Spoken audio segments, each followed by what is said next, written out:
गए और 4 खानों का 84 लाख योनि नरकों का रास्ता खोल लिया। अब कौन बचाएगा? अब ये सोचो, तो मतलब है कोई बचा नहीं। ये बेचारे जो जल में जीव रहते थे, आपको देख करके डरते नहीं थे, उनको तो किसी को रहने नहीं दिया, सबको निकाल कर समाया कर दिया। ये बेचारे जानवर निर्भय होकर के गांव में घूमते रहते थे, उनको समाया। पंछी जो है तुम्हारे घरों में बैठे रहते थे, कहीं कुछ नहीं था और उनको भी साफ कर दिया। अब ये हालत हो गई, तो आखिर मनुष्य क्या हो गया? मनुष्य तो रहा, ये तो भोग जो है बिल्कुल पशु अज्ञान। आप तो मनुष्य थे, आपका भोग तो ज्ञान का होता है, लेकिन भोग हो रहा अज्ञान का, तो आखिर में क्या होगा? दशा ये होगी और आपको कोई रास्ता मिला नहीं। बोलो।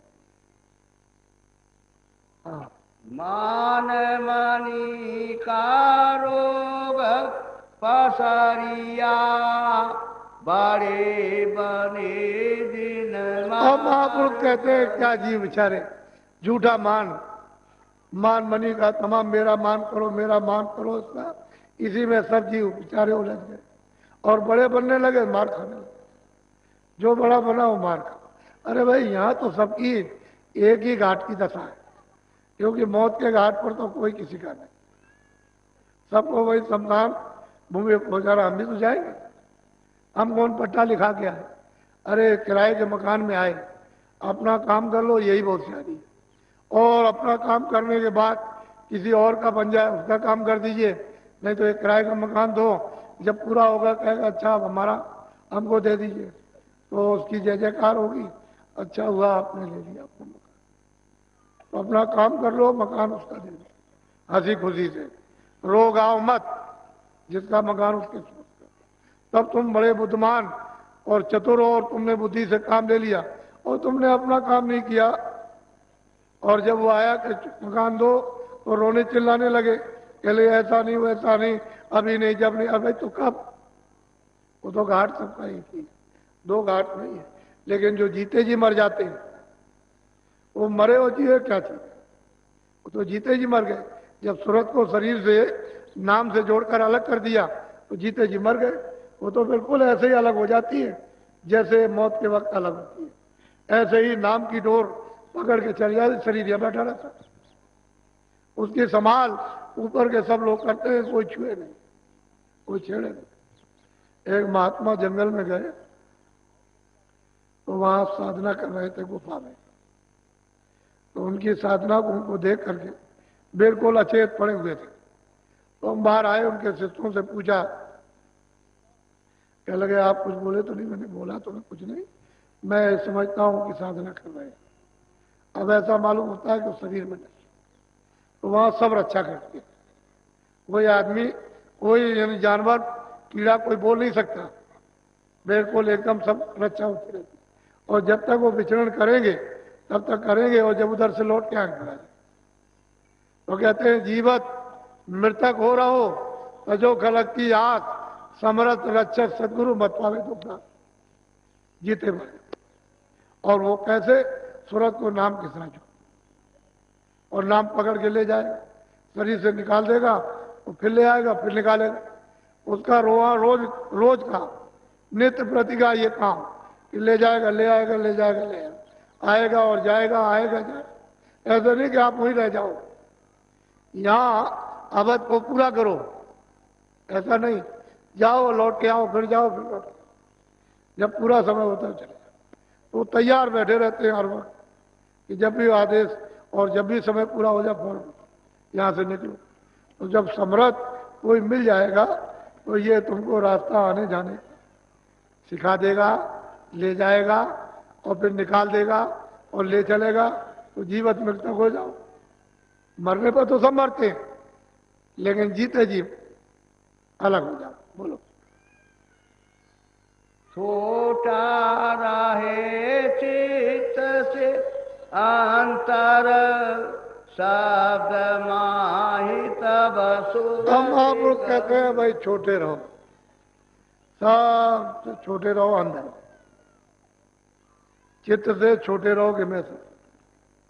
और ऐसे लोग जो है सूरत को नाम के साथ जोड़े रहते हैं, शब्द के साथ, आवाज के साथ जोड़े रहते हैं, उसका रस ले लेते हैं, अपने दी नहीं, बिल्कुल अपने को छोटा समझ कि हम कुछ नहीं। ऐसे ही लोग इस संसार के सूप को फेंक देते हैं, और सूप बांधे रहोगे तो छोटे छेद में जा नहीं सकते हो, बहुत बारीक छेद है, उसमें से होकर के निकलना है, तो ऐसे कोई नहीं जा सकता है। जितने दिन हो जाओगे इससे अपने आप को कि हम सबसे छोटे हैं, उतना ही सूरत सबसे जुड़ जाएगी। और जितना ही अपने को समझोगे कि हम कुछ हैं, हम हमारा लोग मान करें, आदर और सत्कार करें, तो तुम उस सत्ता से दूर चले जाओगे। वो दीन हो, और दीन जो होता है कहीं भी जाए सब प्यार करती है, छोटे को सब प्यार करती है, चिट्ठी रहती है, महलों में घूमती रहती है, कोई कुछ कहता है, सब जगह घूमती है, लेकिन कोई चला जाए तो देखो आप कैसे जा सकते हो। असली छोटे हो जाओ, जितने छोटे जाओगे मालिक के दरबार में प्रवेश हो जाओ। और तुम यहाँ पर घमंड लेकर के रहे तो घमंड तो जाता नहीं, वो तो एक विकार है, वहां विकार की कोई चीज नहीं जाती, न उधर मन जाएगा न बुद्धि। जहां तक मन जाता, बुद्धि चित्त और प्राण जाते, वो तो अपने अपने भंडार में ले हो जाएगा।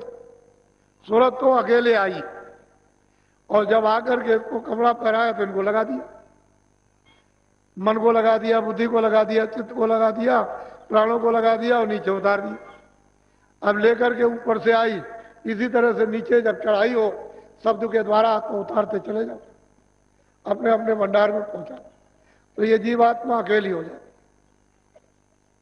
किसी को लेकर नहीं अकेले। इस तरह से कहते हैं दीन होकर रहोगे सबसे जुड़े रहोगे, और दीनता नहीं है तो सबसे अलग हो जाओ। बोलो शब्द भेद और शब्द कमाई। लोगों को सार मिला, बाकी जिनको महापुरुष नहीं मिले और भेद नहीं मिला, जुक्ति नहीं मिली, वो क्या कमाएंगे, उनको संसार में कुछ नहीं। वो चाहे चारों वेद पढ़ो, कंठस्थ कर लो, चाहे गीता रामायण कंठस्थ करो, कुछ नहीं। जिनको शब्द नहीं मिला, नाम नहीं मिला, वो जीवन में कुछ नहीं, उनको सार मिल ही नहीं। और जिनको नाम और शब्द मिल गया उनको सार मिला, क्योंकि उनको महापुरुष मिल गए और भेद मिला।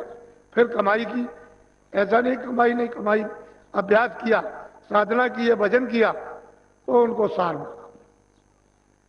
जो करेगा पाएगा, नहीं करेगा सब धरता सत्य गुरु पहचानो, हम ये पूरा महापुरुष कहते हैं कि भाई ऐसे गुरु की, ऐसे महापुरुष की तलाश करो जो शब्द में रहता, जो शब्द वेद जानता, क्योंकि वो वही बात करेगा जिसका वो गुणी है।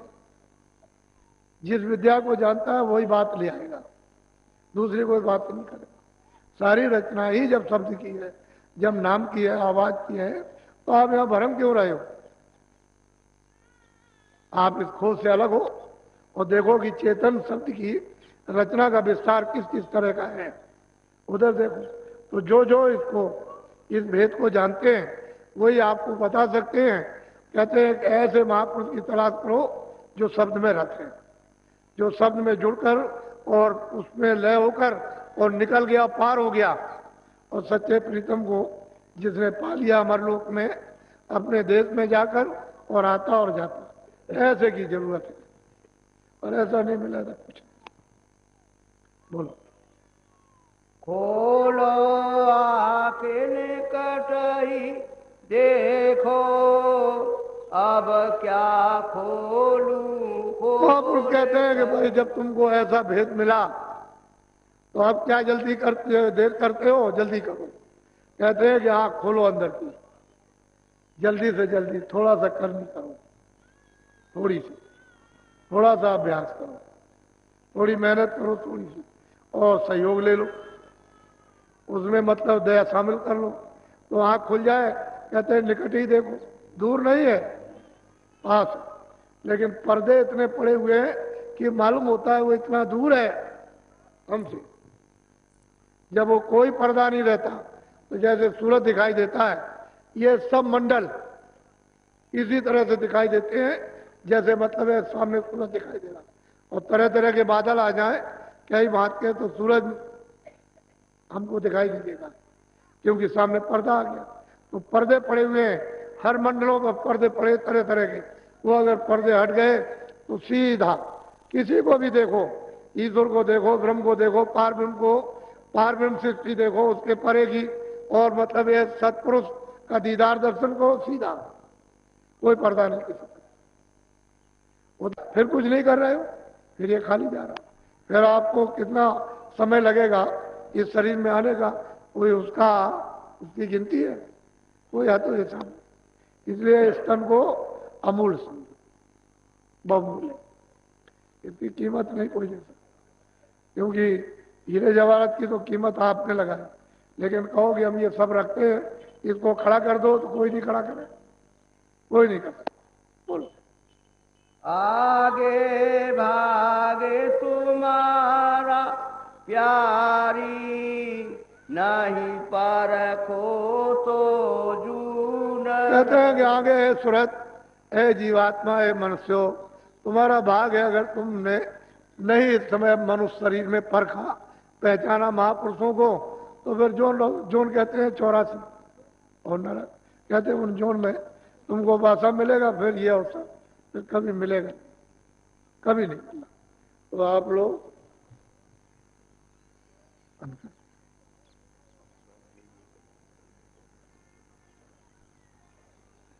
अब आपको नामदान देंगे। 2 बंधन है आपके लिए, और कोई बंधन। एक तो शाकाहारी रहना, शुद्ध आहार, अनाज, सब्जी, फल है, सूखे गीले, घी दूध है, इन सब चीजों का आप दिन में 100 बार सेवन करो। अशुद्ध आहार में, इसी में सब समझ जाओ। अशुद्ध आहार नहीं करना, शुद्ध।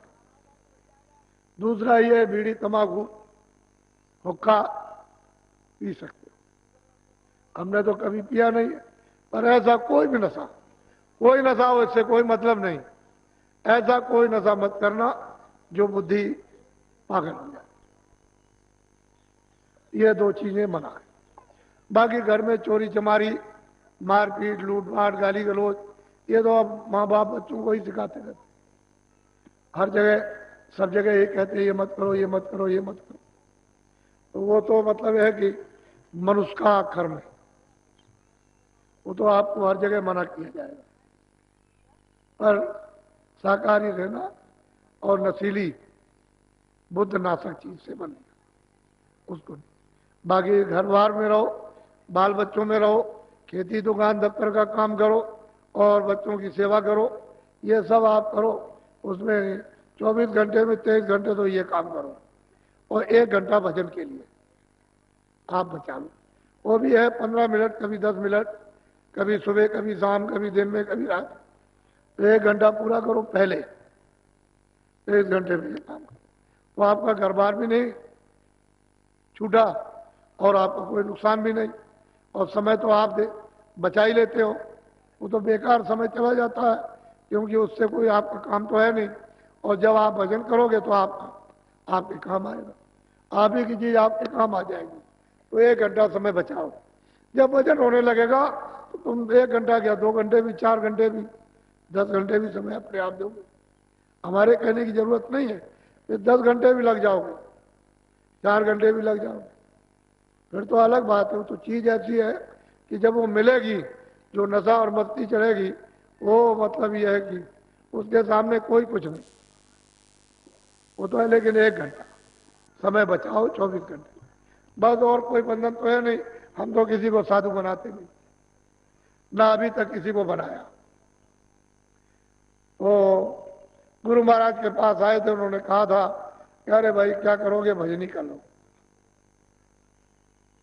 भजन कर लो, क्या करोगे, ये अपना काम कर लो, चलो दूसरों को मतलब ये है कि जगा देना, जब काम हो जाए तो दूसरों को भी जगाना, ऐसा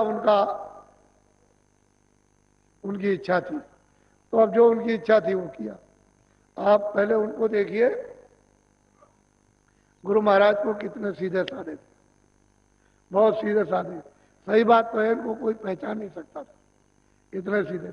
और मतलब यह है कि सब कुछ लेकर बैठे हुए थे, सब कुछ खजाना उनके पास था, जो लेने वाला होता सब ले लेता। पर यह है कि लेना नहीं, अब जो कुछ उनकी कृपा और दया हो गई वो, लेकिन उनके पास सब कुछ, किसी चीज की कमी नहीं। पर अब यह है कि भाग नहीं है तुम्हारा, तुम जगे और चेते नहीं, तो भी संसार में लगे पड़े रहे, विषयों में फंसे रहे, तो आप उससे वंचित रहे।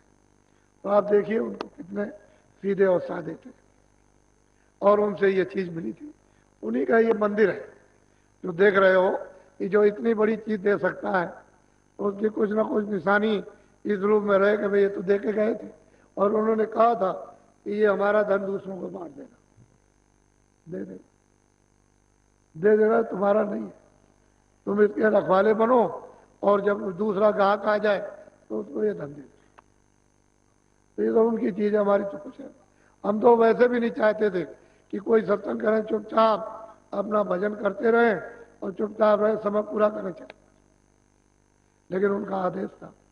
इसलिए ये आपको सब धीरे धीरे करके सुनाना पड़ा, और जो परेशानियां आई वो तो हमको मालूम, लेकिन उसके सामने कुछ परेशानी नहीं, वो भी हंसी खुशी की। आपके साथ कितनी परेशानी महापुरुषों को उठानी पड़ी, तब इन जीवात्माओं का काम हुआ, नहीं काम नहीं होता है। तो आप नामदान ले लीजिए। आप पहले जो जो भगवान का नाम बोलेंगे, सब लोग एक साथ एक आवाज में, मुंह से अपनी अपनी आवाज को बाहर निकालना, ताकि ये सुनने को मिले कि आप नाम का शुद्ध उच्चारण कर रहे हैं। ऐसा नहीं कि आप अशुद्ध बोलने लगो, शुद्ध उच्चारण, सीधा उच्चारण करो, अशुद्ध उच्चारण उल्टा मत करो, सीधा बोलो हमेशा। वो क्योंकि सीधा ही वो पकाया हुआ है, उल्टा नहीं पकाया। उल्टा पकाया होता तो उल्टा बोलते, लेकिन सीधा पकाया तो सीधा बोलो। जब सीधा बोलोगे तो आपको लाभ मिलेगा, और आपने उल्टा उच्चारण कर दिया तो आपके लिए नुकसान है। तो शुद्ध बोलना, सीधा और साफ बोलना। जो जो नाम बोलता जाऊंगा आप बोलते जाना, जब मैं चुप हो जाऊंगा तो आप बोलो जय गुरुदेव। इतना ये ढक जाए, क्योंकि कोई आदमी ये न देख सके कि आप ये क्या कर रहे हो, क्योंकि वो देखेगा तो कहेगा हमने तो ऐसा भजन करते, किसी को देखा नहीं है जो आप भजन कर रहे हो, समझ गए। तो थोड़ा सा कपड़ा डाल लो कि आपके हाथ दिखाई न दे इतने, और ये आंख और कान आपका ढक जाए। तो कपड़ा डाल के फिर करो, तो ऐसे आंख बंद की और ऐसे कान बंद की, ऊंचा ध्यान देकर ऊपर की तरफ, सूरत के जीवात्मा के कान से, जो अंदर में एक कान है उससे सुनने का काम करना। तो शुरू शुरू में जब आप बैठोगे तो मालूम होगा सुनसान, तो ऊपर ऊंचा से ऊंचा उधर मन और चित्त बुद्धि कानों के साथ लगा करके कान से गौर से सुनना। ये आवाज कैसी आवाज होनी, उसको ऐसा पहचानना कि ऐसी आवाज कोई बाहर भी है, ऐसा पहचानने की कोशिश करना। जब मैं कहूंगा कि अच्छा खोल दीजिए तब खोलना, ऐसे बैठ जाओ, आगे पैर करो ऐसे, सब लोग इस पर रखो ऐसे हाथ, ऐसे। ये आंखें बंद करना और दोनों कान, दोनों आंखें और दोनों कान, और अंदर के कान से सुनना ऊपर की तरफ। आंख और कान बंद करो, बंद कर लो आंख और कान, और ऊपर की तरफ बहुत गौर से सुनना, इधर उधर मन कहीं न जाए।